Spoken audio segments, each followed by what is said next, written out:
Hey, hello. So today I wanted to go through the Genesis reveals that came during the weekend. It was pretty hyped seeing these being revealed as I was playing the D-Stand tournament. We've got Fortuna, who we've seen before already, but we've also got two new illustrations for Kalmar and Orange Witch Valencia. Kalmar looks very different to the original one. The original one had red background, very different illustration style as well because they had a different illustrator at the time. But as you can see here, they've changed illustrators while you got the original design concept credited.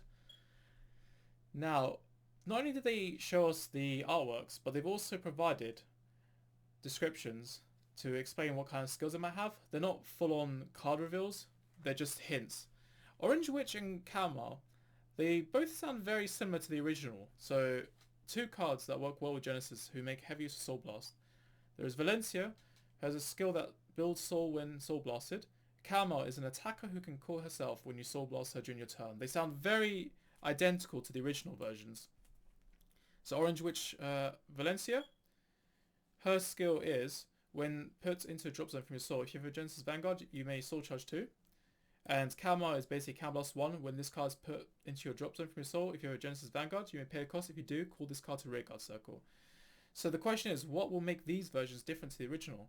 Well, we've seen similar cards before, where they've had superior skills, but not necessarily better to play.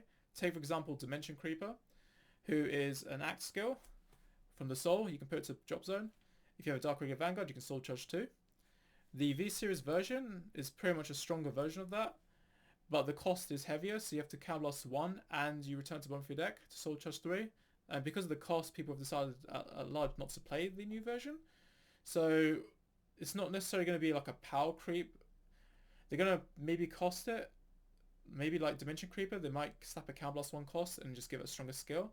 But I don't think that'll be very appealing in 2021, where now they're just reducing the amount of counterblast cards that they're releasing these days, especially because a lot of people just do damage denial.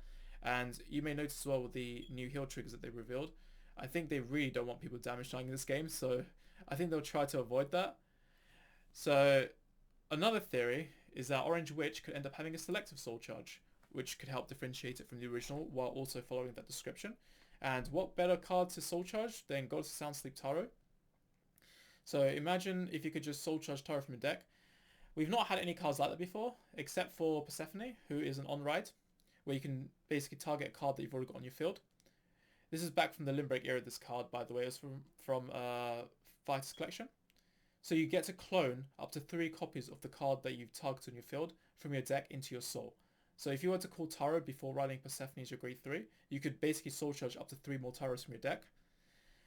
And the other card you could use to search for Taro is Fenrir, which would be, the whole Soul Blast sum off cards by their grades and then just search for that equal grade from your deck. But of course, you don't really need to search for Taro when you're playing 4 copies. However, with all the discussion about limiting Taro, well, limiting Taro would basically hurt Genesis a lot because firstly they've not really been around the competitive scene for like a long time until the recent Genesis set. And they've also printed a whole bunch of cards which are Soul Blast enablers, besides, the classic Wiseman and Gajol. So we've had like Astrea Full Heavens. Nothing really happened to bring Genesis back into the format. I mean, I played my list at Worlds that played Astrea. But then they also made Makin, Bountiful Sorcerer Makin, which is a promo. They've also made Palmet, which is a grade 1 sorcerer that you use with the grade 2 sorcerer. What the grade 1's for soul blasting at the end of battle to draw if you have the grade 2, whereas the grade 2 is the one that moves the soul and gains a force marker. We've also had cards like Brawl Antler Dragon, which is a 1-turn Soul Blast 3 when your opponent has grade 3 or greater as the Vanguard. You can basically, on attack, Soul Blast 3 to adopt the criticals and the power gains from triggers from another unit. I think specifically your Vanguard, actually. So you've got all these enablers that they've made to try and make Taro a bit more playable. But nothing happened until Glepnir and the recent Fenrir set. And of course, people always like to go for the most aggressive card, even if it ends up killing the clan. So then, suppose they did limit Taro, you'd obviously end up with the Regalia clan, right? Because you have just Yggdrasil Norn as one of your main attackers. And, why would you want to play that in another Gens deck besides Regalia? It's just way better than Regalia. So then how would you maintain, by limiting Taro, how would you maintain the playability of other Genesis decks instead of it just turning into the Regalia clan. Because right now, Genesis is really sweet. There's like a lot of different decks you can play at this moment. Well, one of the things you could do, if you limit to Taro, is you create a card that searches for it, just like Enigmatic Assassin had when it got restricted to 1. We had a bunch of Dark regular cards that can search Enigmatic Assassin from deck, the one-off. So I'm suspecting that Orange Witch will be a searcher, and they might end up limiting Taro. That way, you'd still have a consistent way of being able to get your aggressive combos, and you'd have really cool combos to still do with your Soul Blast enablers. So I think that is a possible thing that could happen. And to add a bit of cherry to the top, we've also got Kalmal, which is a Soul Blast attacker. Kalmal, though, the old version is just really weak. Like, you just wouldn't play it. Like 9k, if everyone gets damage trigger, it's not really worth it. Whereas Taro doesn't really care. It doesn't get crept out because it's a trigger that stands another unit. Whereas Kalmal, it's about herself. So if Kalmal is weak, it's not going to age very well. Whereas Taro is designed to work with other rearguards. So then if you've got high quality rearguards, you can restand that rearguard. So what's likely going to happen is that they might make a power creeped Kalmal that isn't Calblast 1. Maybe we discard 1 as the cost. Who knows? Maybe it'll just be a combo bonus Soul Blast cost or something. It'll have to have some sort of cost, I think, besides Calblast, just to justify it and make it seem like it's not a power creep card, because it's always kind of a thing where they seem to make cards which aren't hard replacements for the original one oftentimes. So that's one thing they might do. And if they did that, then you'd have some really cool plays to do with the Soul Blast enablers to get multiple attacks. Maybe they'll make Kalmal game power like 20k might be a healthy number, and you maybe combo with the Force too. I don't know. That's just one theory anyway. So then, yeah, they could maintain the playability of the Genesis clan. Not only just the Genesis clan, but these cards will be really good in Witches as well. And Witches have some pretty interesting cards. They've got cards like Fixus, the grade 1 that came out last Genesis set. That card is basically like an Abyssal Owl clone in terms of its condition. So it's like a Counter Blast 1, but if your opponent's the same grade as you, it's a Soul Blast 1. It lets you check top 4, look for a Witch, add it to your hand, set the rest of the bomb of your deck.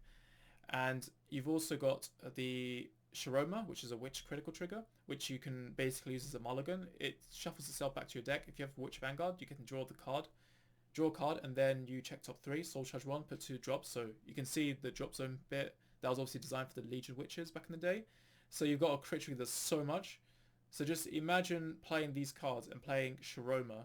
You have a critical trigger that's basically like a Banshee or Psychic Bird, which is pretty good. So yeah, just keep an eye on that, because Witches I think will have quite a bit of potential as well, depending on how this turns out.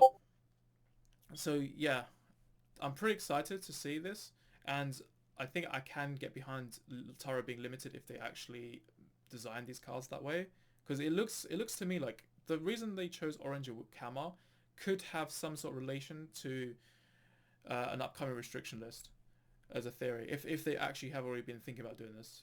And I've been opposed to the Taro restriction because I don't want to see Genesis turn into the Regalia clan.